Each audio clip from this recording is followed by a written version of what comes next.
a todos, bienvenidas, bienvenidos de nuevo a un vídeo del canal de Mate en 2, en concreto a un vídeo de ajedrez a través de la historia. Bien, en el último vídeo nos habíamos quedado en el año 1843, cuando Stoughton por fin derrota a Pierre de Saint-Amand y se convierte en, o se proclama, el mejor jugador de ajedrez del mundo en aquellos tiempos, arrebatando ese título que habían tenido siempre, o al menos desde hacía más de un siglo, los jugadores franceses. Pues bien, como digo, nos quedamos en ese año 1843, así que en este vídeo nos vamos a adentrar en la segunda mitad del siglo XIX. Y es preciso que hagamos aquí una pausa para saber qué está pasando en el mundo en la segunda mitad del siglo XIX, sobre todo qué está pasando pues en todos estos lugares que nos interesan tanto, ¿verdad? Bueno, pues ya sabéis, en el Reino Unido, ya lo comenté, está gobernando la reina Victoria y así lo estará durante bastante tiempo porque fue una de las monarcas más longevas del Reino Unido. Ya sabéis que pues también el Reino Unido empezó a crear este imperio británico prolongándose pues por casi los 5 continentes. Emperatriz de la India se hacía llamar la reina Victoria. Por otro lado, en Francia, ¿qué había pasado? Bueno, pues ya sabéis que desde la Revolución Francesa estuvo el gobierno de Napoleón y luego empezó la Segunda República. Pues justo aquí que empezamos esta segunda mitad del siglo XIX, esta Segunda República va a colapsar y el que era el presidente de esa Segunda República decidió darse un autogolpe de Estado y proclamar el Segundo Imperio Francés. Estamos hablando de Napoleón III. Y por otro lado, un país del que hemos hablado bastante menos, ¿verdad? Que era Alemania. Alemania ya sabéis que, bueno, durante la Edad Media y principios de la Edad Moderna era el Sacro Imperio Romano Germánico, ¿verdad? Pero que quedó completamente destruido tras las invasiones napoleónicas. Bueno, pues en estos momentos digamos que se ha reconstruido como una gran confederación que llamamos la Confederación Germánica. La llamaremos Alemania para no liarnos. Que está formada principalmente por dos reinos, el reino de Prusia y el reino de Austria. En algún momento durante los años 60 de este mismo siglo romperán y veremos que pues, Prusia se quedará como un reino independiente, mientras que Austria se unirá a Hungría para crear el famoso Imperio Austrohúngaro. Pero me estoy adelantando en los acontecimientos. He dicho un poco cuál era la situación política, ¿verdad? Os he pintado el mapa de esta segunda mitad del siglo XIX, pero sobre todo, ¿qué está pasando? ¿Qué está pasando en el mundo? Bueno, pues estamos en la época de los descubrimientos, las invenciones, las exposiciones universales, ¿verdad? Donde que organiza un país y durante unos meses está intentando mostrar al resto del mundo su desarrollo, todas las innovaciones, la industrialización que llevan, por supuesto. Estamos en plena edad industrial. La revolución industrial ha llegado, tenemos los trenes, las máquinas de vapor que nos llevan donde queramos en muy poco tiempo. Este momento es la época en la que van a nacer algunos de los mayores inventores que tenemos, ¿verdad? Edison nace en 1847, Tesla en 1856. La ciencia avanza muchísimo, tenemos físicos de grandísimo renombre como Lord Kelvin, como Maxwell. Tenemos la biología, ¿sabéis? Darwin publica su famoso libro El origen de las especies en 1859. Por supuesto, también es esta época del colonialismo, ¿verdad? Las grandes potencias europeas repartiéndose África como si fuese un pastel. Esto es lo que está pasando en el mundo.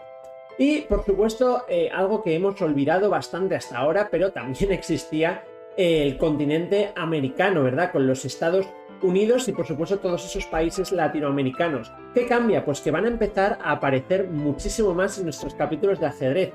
¿Por qué? Pues que es que de pronto, gracias a las máquinas de vapor, a los nuevos avances tecnológicos, el viaje de cruzar el Atlántico, el viaje entre América y Europa, ha pasado de durar un mes a durar 12 días. Con lo cual, con el viaje siendo mucho más sencillo, vamos a enseguida a ver bastantes protagonistas americanos. Pero no me adelanto, vamos a centrarnos en el capítulo de hoy. Y es que el capítulo de hoy va a centrarse en un único año, 1851. Es decir, 8 años después del último capítulo que nos quedamos en 1843. ¿Qué ha pasado en 1851? Bueno, pues que Londres, a partir del mes de mayo y durante 3 meses, organiza la Exposición Universal de Londres 1851, que se celebró en el Palacio de Cristal. Ahí lo tenéis muy bonito en las fotos, lo construyeron para la época. Igual que la Torre Eiffel se construyó para una exposición universal en París, el Palacio de Cristal se construyó para esta exposición universal. Y resulta que el mundo del ajedrez pues quería contribuir a esta exposición universal, ¿verdad? Stoughton, que acababa de ganar a Santaman, pues quería que el ajedrez estuviese presente en esta exposición universal. Bien, ¿qué había pasado mientras tanto entre 1843 y 1851 en el mundo del ajedrez? Pues no mucho, es por eso que salto un capítulo entero. En 1843, Stoughton derrota a Pierre de Saint-Amand y se empieza a ser considerado como el mejor ajedrecista vivo en ese momento. ¿Por qué es hecho? Bueno, pues porque de toda la vida los mejores ajedrecistas, ¿verdad? Desde hacía un par de siglos eran franceses. Habíamos tenido a Legal, habíamos tenido a Philidor, después habíamos tenido a Deschapelle, a Labourdonnais.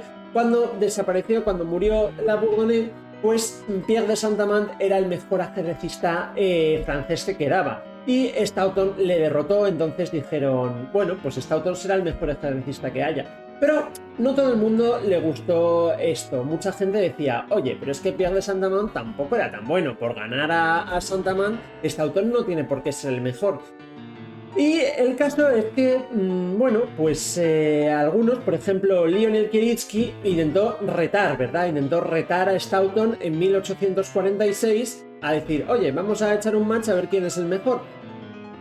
Pero Stoughton rechazó. Sin embargo, sí que Stoughton en este periodo, entre 1843 y 1851, jugó 2 matches más contra 2 ajedrecistas de un nombre muy parecido pero que son diferentes. Estoy hablando de Horwitz y de Hartwitz. Y ganó ambos encuentros, uno ganó 6-1, otro ganó 6-0. Bueno, e incluso los ganó dando peones de ventaja.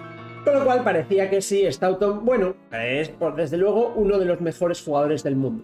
Pero en el año 1848 ya un ajedrecista alemán llamado el barón de von den Lassa ya escribió un artículo en una de sus revistas de ajedrez diciendo que lo que de verdad haría falta es hacer un torneo en el que se juntasen todos los maestros de todos los países para determinar, dilucidar quién es el mejor jugador de ajedrez. Y Stoughton, reflexionando sobre esa idea, dijo, oye, ¿y si aprovechamos esta exposición universal de Londres de 1851, que va a ser tan fácil llegar a Londres, van a venir mucha gente de todo el extranjero para organizar el primer torneo internacional de ajedrez? Y a eso se dedicó. Durante muchos años Stoughton estuvo preparando, buscándolo, patrocinadores que le diesen el premio y organizando el que fue el primer torneo internacional del mundo del ajedrez. Algunos de vosotros, los que hayáis seguido con muchísima atención todos mis vídeos, me diréis, pero Reifer, vamos a ver, que yo me acuerdo que en el segundo vídeo que hiciste hablaste de un torneo de ajedrez, ¿verdad? En pleno siglo XVI, que teníamos ahí a Ruy López de Segura, a Leonardo Acutri, a Alfonso, bueno, era una serie de ajedrecistas de muchísimo renombre que teníamos italianos y españoles, pero la realidad es que eso se organizó bajo el reinado de Felipe II. Todos esos ajedrecistas italianos, napolitanos, calabreses y españoles realmente pertenecían al mismo país. Así que en Londres 1851 se celebró realmente el primer torneo internacional de ajedrez. Vamos a ver los detalles del torneo.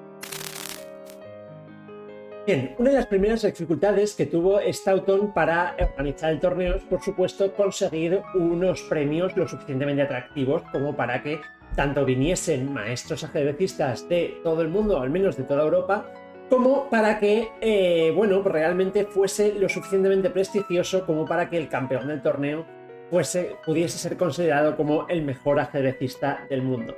Y podría ser algo que fuera bastante fácil. Sin embargo, Stoughton tuvo sus problemas. Y es que Stoughton pertenecía a un club de ajedrez de Londres llamado el Club St. George, como el Club San Jorge.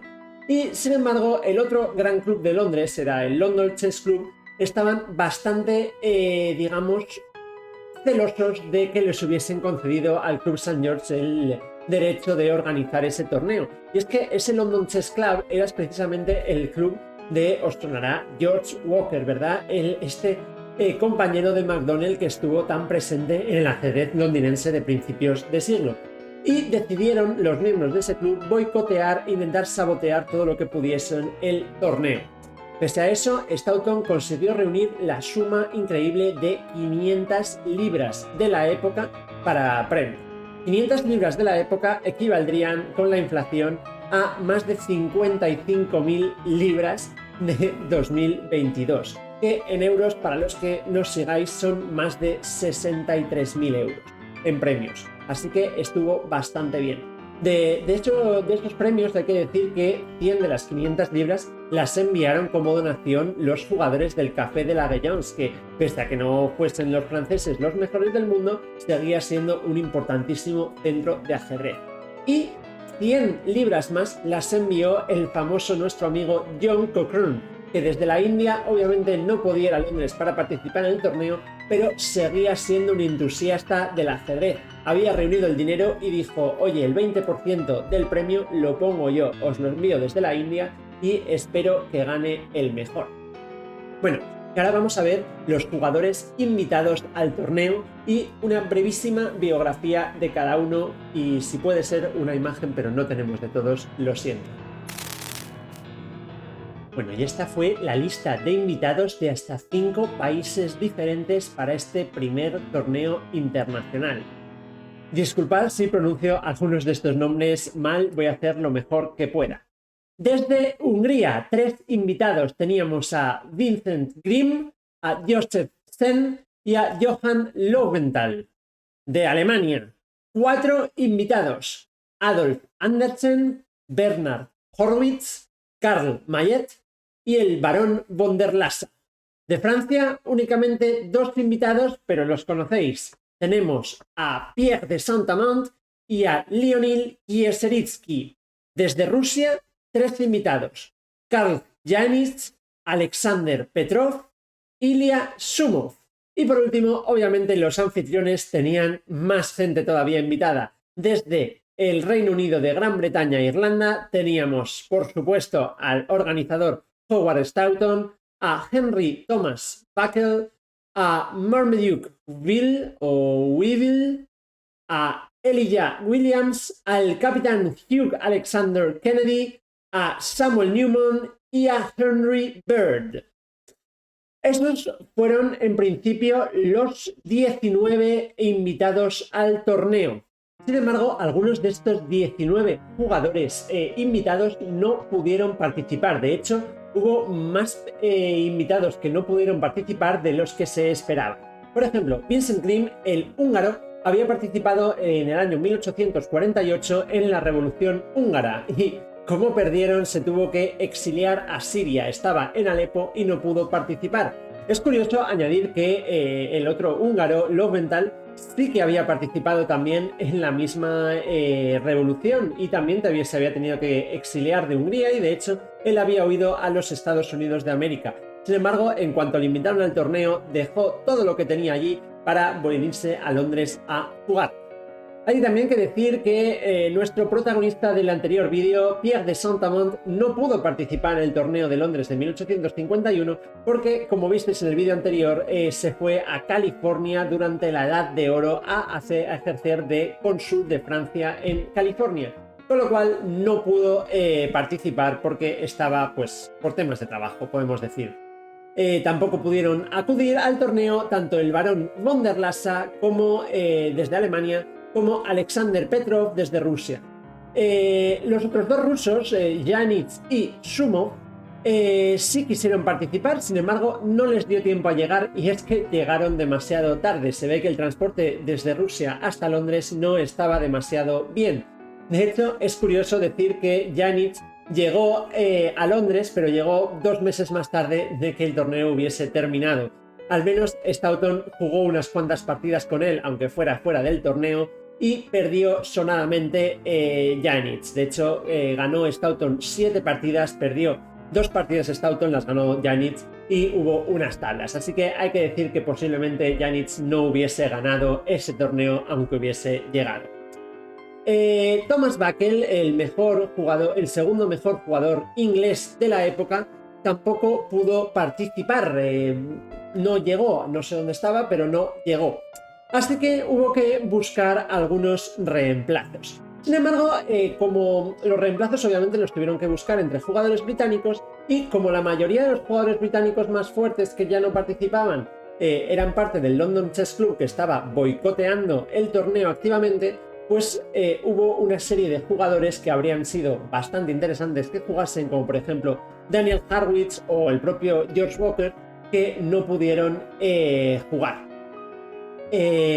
Bueno, ¿qué más? Hay que decir, Adolf Andersen, del que hablaremos un poco más en adelante, él mismo declinó la invitación desde Alemania porque él era profesor de escuela y dijo: yo no puedo pagarme el viaje hasta Inglaterra para jugar en el torneo, lo siento mucho. Sin embargo, como era uno de los maestros de ajedrez de un renombre más sonado de la época, el propio Howard Stoughton le dijo: yo te pago el viaje, te lo regalo, dice. Si ganas algo de dinero en el torneo, ya me devuelves lo que haga falta. Y si no ganas nada, yo te pago, pero prefiero que vengas, que quiero que mi torneo esté bien sonado. Y diréis, bueno, y con tantas bajas, ¿cómo llenaron a la gente que iba a jugar? Y bueno, la realidad es que paralelamente a ese torneazo en 1851 internacional que estaban preparando, pues se preparaba una especie de torneo provincial entre jugadores más jóvenes o menos destacados, que lo llamaron el Torneo Provincial de Londres. Entonces, los mejores jugadores de ese torneo pues los llamaron para cubrir los huecos que faltaban en el torneo. En este caso estamos hablando de E.S. Kennedy, es decir, que habría dos personas con el apellido Kennedy en el propio torneo, un tal Edward Lowe, James R. McLaughlin y Alfred Brody. Y con eso por fin completamos a los 16 que pudieron participar en el torneo. Bueno, quiero hablar un poco del torneo, cómo decidieron organizar el torneo, y es que esto sentará precedentes a sobre cómo se deben organizar, cómo se organizarán en el futuro los torneos de ajedrez. Y la verdad es que no se calentaron mucho la cabeza. Éramos 16, así que organizaron un cuadro en el que se enfrentaban 1 a 1. El que ganase avanzaba de ronda y el que perdiese estaba fuera del torneo. Empezaron obviamente con los octavos de final. Los octavos de final se jugarían a 3 partidas, o mejor, al mejor de 3 partidas, y las tablas no contaban. Es decir, el primero que ganase 2 partidas avanzaría a los cuartos de final y los otros se iban. A partir de cuartos de final decidieron jugarlo al mejor de 7 partidas, es decir, al primero que ganase 4 y sin contar las tablas. Y luego habría unas semifinales y por supuesto un match de consolación para decidir el tercer puesto. ¿Cómo decidieron emparejar al principio a los jugadores? Pues obviamente ahí no había ningún nivel y decidieron hacerlo por puro sorteo. De hecho, pues dos de los personajes de los que fueron sustitutos, dos de los ajedrecistas que llegaron casi de rebote al torneo, tuvieron la suerte o la desgracia de enfrentarse entre ellos, lo cual permitió a un jugador relativamente débil avanzar. Pero vamos a ver directamente cómo se fueron los enfrentamientos. Bueno, vamos con lo que nos interesa, ¿verdad? Vamos a comentar los resultados del torneo. Y empezamos en octavos de final. El primer encuentro que hubo fue entre Andersen y Kieseritsky, y no tuvo ninguna suerte el francés, que estaba considerado también como uno de los mejores ajedrecistas del torneo y desde luego uno de los favoritos, que se enfrentó contra Andersen, otro de los favoritos en la primera ronda. La primera partida la ganó Andersen, la segunda entablaron, con lo cual no contaba, y la segunda partida la ganó Andersen otra vez. Así, con un resultado de 2-0, Andersen avanzó de ronda. En el segundo encuentro de octavos de final, Sven se enfrentó contra Newman y sin ninguna dificultad, 2 partidas jugadas, 2 partidas ganadas, Sven avanzó de ronda y estaba listo a enfrentarse a Andersen en cuartos de final. En el tercer match, en la tercera partida de octavos de final, Horwitz, el maestro inglés, se enfrentaba a Bird, también un duelo de ingleses, y fue el duelo más apretado de todos los octavos. Entablaron la primera partida, después ganó Bird la segunda partida y Horwitz hizo una grandísima revancha ganando la tercera y la cuarta partida. Así que fue Horwitz el que avanzó a cuartos de final. La cuarta partida de octavos de final fue entre el propio Stoughton y Brody. Obviamente uno de los suplentes contra el famosísimo Stoughton no tuvo ninguna dificultad. Stoughton ganó sus 2 partidas y avanzó sin complicaciones.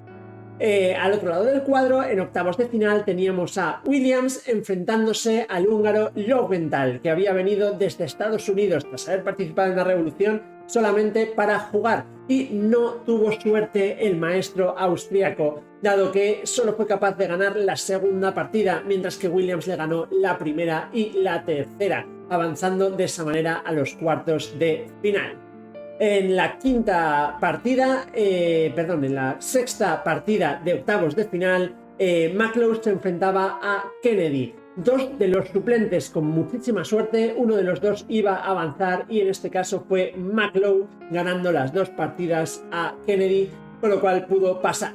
En la séptima partida de octavos de final se enfrentaban el otro Kennedy, pero el capitán Hugh Kennedy, a Mayet, y sin ningún problema Kennedy ganó sus dos partidas y avanzó. Por último, en el último encuentro de octavos, Biville se enfrentaba a Lowe y Biville ganó sus dos partidas y avanzó. Vamos con los cuartos de final. Ya eran encuentros a 7 partidas y obviamente solo había 4 matches, pero ya muy interesantes. Ya el que ganase se iba a llevar un jugoso premio. En la primera partida de cuartos de final, Andersen, otro de los favoritos del torneo, se enfrentaba a Sven y sin ningún tipo de dificultad, con un resultado de 4-2, Andersen avanzó hasta las semifinales. A su vez, Staunton hacía lo propio con Horwitz. Ya le había ganado un match hacía apenas unos años y con un idéntico resultado de 4-2, pero esta vez con una partida en tablas entre medias, Staunton avanzó a esas semifinales.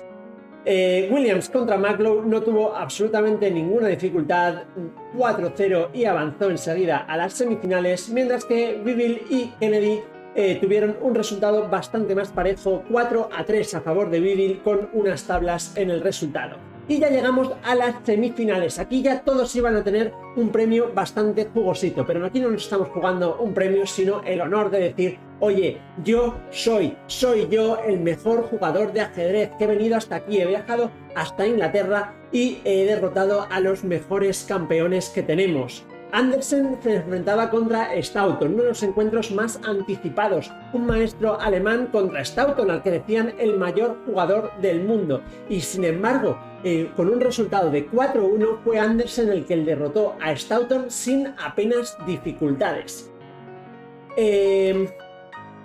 Por supuesto, la otra semifinal se enfrentaban Biville y Williams, y esta vez sí que fue un resultado bastante más parejo, en el que Biville derrotó a Williams por un marcador de 4-3. Y la final fue entre Andersen y Biville, y Andersen volvió a ganar por un resultado de 4-2 con unas tablas. Y en el tercer y cuarto puesto, Williams se enfrentó a Staunton completamente desmoralizado por haber perdido el match de semifinales cuando él esperaba ganar el torneo.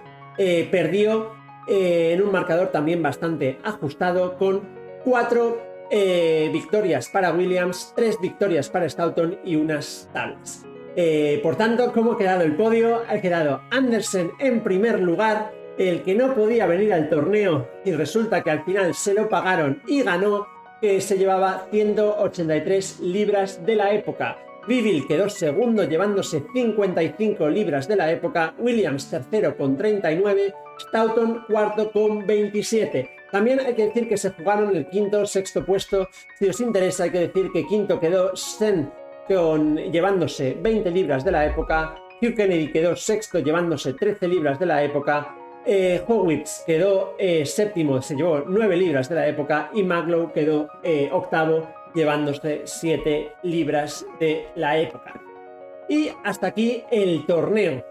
Andersen, el profesor que ni siquiera parecía que fuese a poder llegar a jugar, resulta que se va como ganador además, derrotando a todos, y en semifinales a ningún otro más que a Staunton. Bueno, hay que decir que el propio torneo, Staunton diseñó las reglas diciendo que él mismo podría, si no ganaba, podría retar inmediatamente al ganador a un match a 21 partidas, y el que ganase se llevaría 100 libras. Andersen obviamente no podía hacer otra cosa más que decir, vale, jugaremos ese match de 21 partidas, pero no puede ser ahora porque me tengo que volver a Alemania, que llevo 2 meses fuera del trabajo y soy profesor. Después de ello, Staunton pues empezó a sentirse mal y el tal match no pudo jugarse nunca. Hay que decir que Staunton no se tomó nada bien el hecho de haber perdido. Daba tanto por hecho que él iba a ganar que digamos que se picó bastante, no pudo soportar el hecho de haber perdido. Ya sabéis que él escribía en sus revistas y escribió varias veces diciendo, bueno, he perdido pero porque estaba yo más preocupado de organizar el torneo que